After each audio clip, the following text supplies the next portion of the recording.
This is a public service announcement brought to you by the Pimsleur approach. You know it's coming. A zombie apocalypse is imminent. The question isn't if, the question is when, and most importantly, how to survive.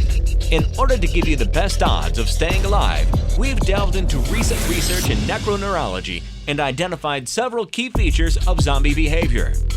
First, we must identify the underlying disorder inherent in the zombie psyche. We must get inside their heads and find out what really makes them tick.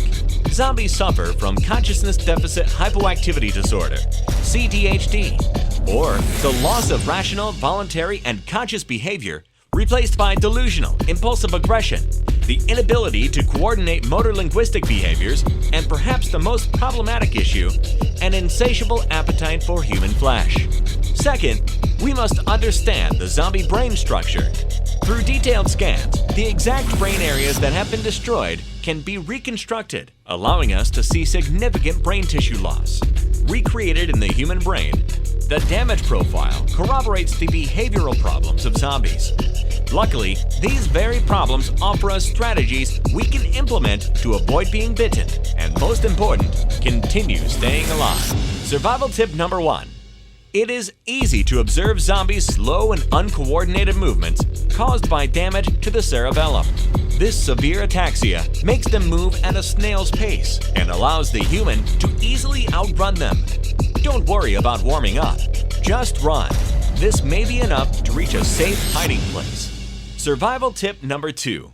Zombies suffer from amnesia caused by loss of the hippocampus, leading to extremely short memory spans. You can take advantage of this by staying quiet, hiding, and waiting it out.